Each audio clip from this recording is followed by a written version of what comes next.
el miedo, el pánico del capitalismo a los pueblos en armas que habían sido capaces de derrotar al fascismo en la Segunda Guerra Mundial, la enorme influencia de los partidos comunistas, de los partidos de izquierda, en la zona de influencia del capitalismo, lo que temían.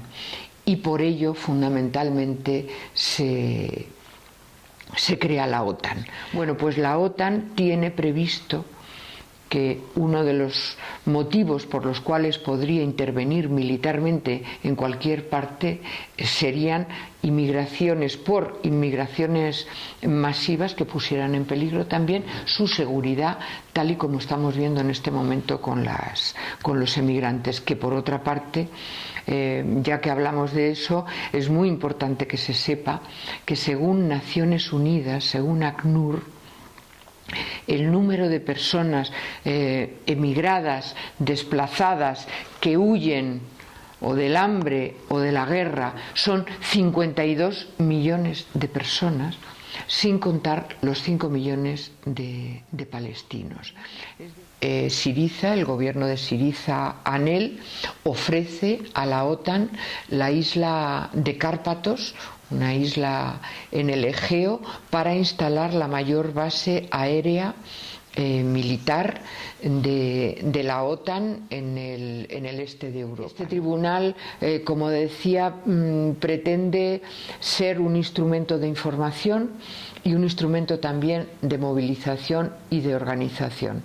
Y también es un llamamiento a las organizaciones revolucionarias y a las personas y organizaciones democráticas en general. Es hora de romper el bloqueo mediático, es hora de denunciar a esa supuesta izquierda que en la práctica lleva a cabo el programa de la OTAN. Ángeles, ¿es verdad que la OTAN surge en 1949 frente a la amenaza de la Unión Soviética? No, es mentira. Es una de las mentiras fundantes más importantes de la OTAN, porque inmediatamente después de terminada la Segunda Guerra Mundial, quienes preparaban la Guerra Fría, fundamentalmente Estados Unidos y Gran Bretaña, empiezan a levantar un fantasma con los pies de barro, como es la amenaza de la Unión Soviética. Nadie entonces en su sano juicio se podía creer semejante cosa, que un país que había perdido 20 millones de habitantes, un país destrozado, pudiera ser alguna amenaza militar contra alguien. Muy por el contrario, un senador norteamericano, uno de los promotores de la OTAN, dice explícitamente: una de las funciones fundamentales de la OTAN será luchar por abortar cualquier peligro de subversión interna. Es decir, es el miedo, el pánico del capitalismo a los pueblos en armas que habían sido capaces de derrotar al fascismo en la Segunda Guerra Mundial, la enorme influencia de los partidos comunistas, de los partidos de izquierda, en la zona de influencia del capitalismo, lo que temían. Y por ello, fundamentalmente, se crea la OTAN. ¿Qué significado tiene el bombardeo masivo de la OTAN sobre Yugoslavia en 1999, 10 años después del hundimiento de la Unión Soviética y además con Javier Solana como secretario general de la OTAN? En 1999, cuando la OTAN bombardea Yugoslavia, en ese momento se celebra en Washington una cumbre de la OTAN. Una cumbre de la OTAN financiada por todas las empresas armamentísticas, incluida la industria farmacéutica, que tiene intereses directos en la fabricación de armas químicas y biológicas, la industria farmacéutica que luego nos impone los copagos en la sanidad pública.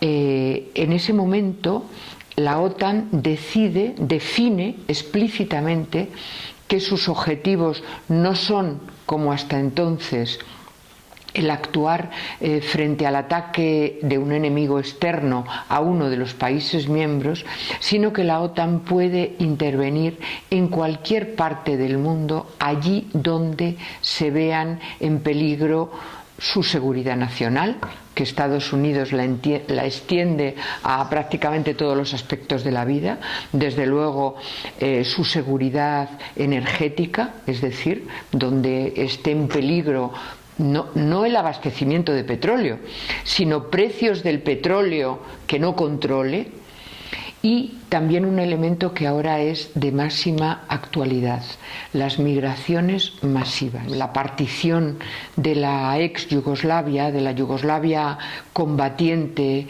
frente al nazismo, que fue capaz de unificar países con etnias, con grupos religiosos diferentes bajo un régimen socialista, como fue la República Socialista de Yugoslavia con Tito, fue dinamitada fundamentalmente por Alemania.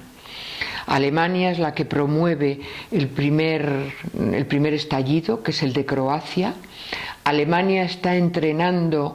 Hay datos que demuestran que está entrenando militarmente y dotando de armamento a los Ustashi, que son los fascistas croatas después de la Segunda Guerra Mundial, y la independencia de Croacia, aquí, que para reconocer el derecho de autodeterminación a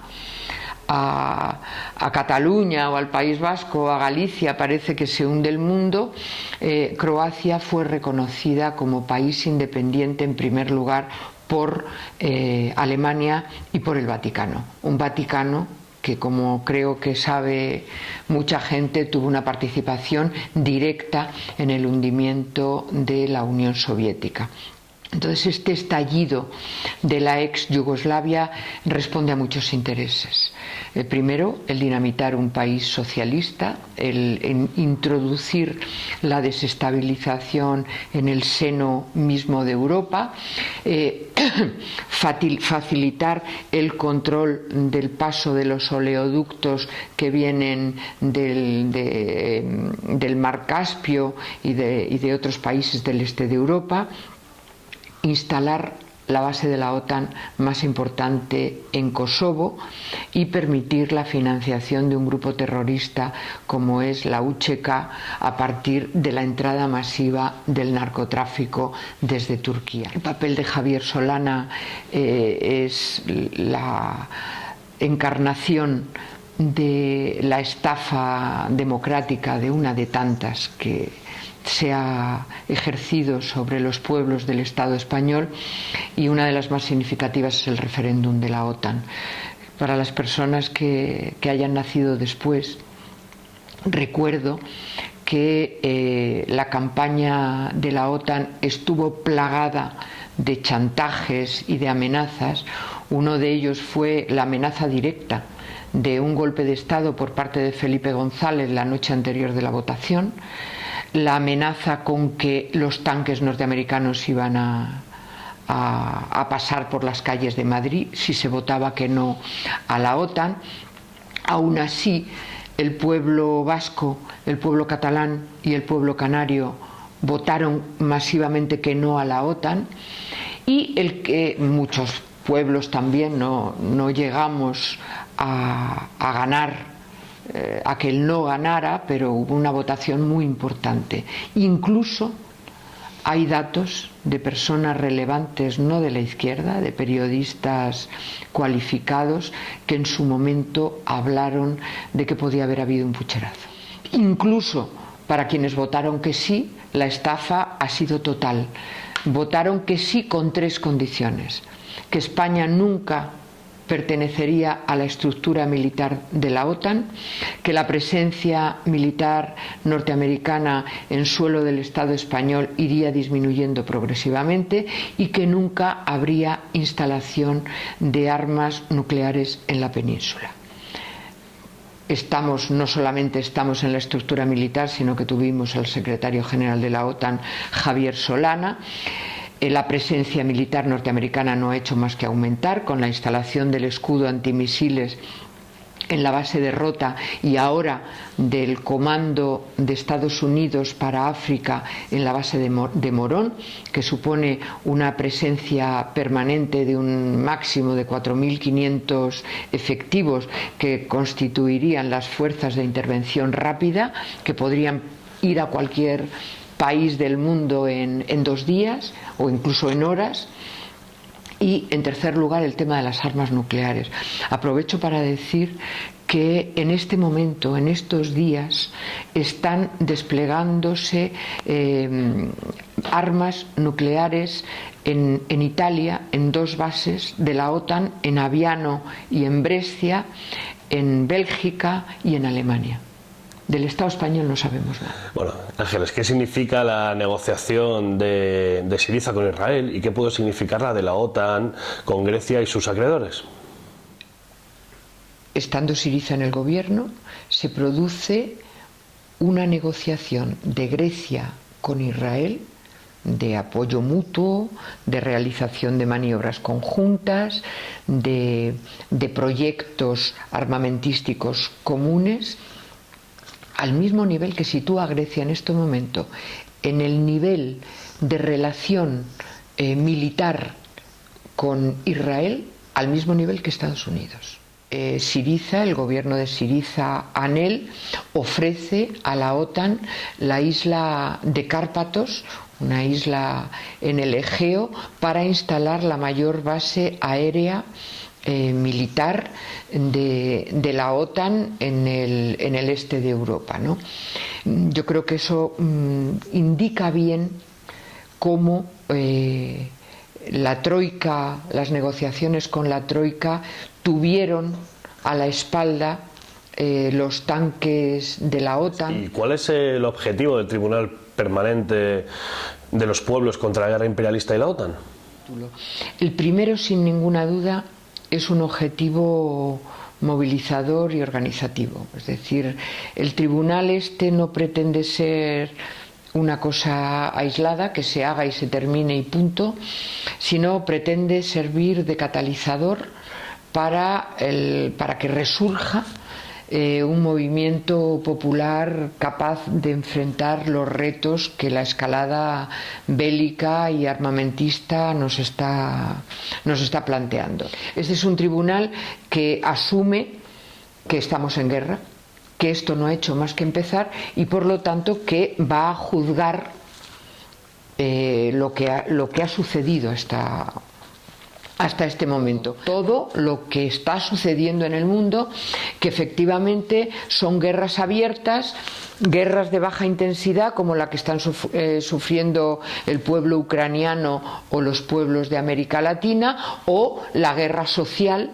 con muertos, que es la que está desencadenada contra las familias obreras y los sectores populares a lo ancho y lo largo del mundo, pero desde luego también y de una manera muy destacada en el Estado español. Este tribunal, como decía, pretende ser un instrumento de información y un instrumento también de movilización y de organización. Y también es un llamamiento a las organizaciones revolucionarias y a las personas y organizaciones democráticas en general. Es hora de romper el bloqueo mediático, es hora de denunciar a esa supuesta izquierda que en la práctica lleva a cabo el programa de la OTAN. No se sabe si porque se han creído el discurso o por qué otro procedimiento, pero es verdad que esa izquierda equivocada o cooptada está contribuyendo decisivamente a que la gente no sepa, no oiga y no hable cuando realmente la sangre de los muertos y el ruido de las bombas está cada vez más cerca, ¿no? Entonces esperamos que el tribunal, además de las movilizaciones que va a haber en los diferentes lugares del Estado español, nos ayude a movilizarnos, nos ayude a organizarnos, a perderles el miedo.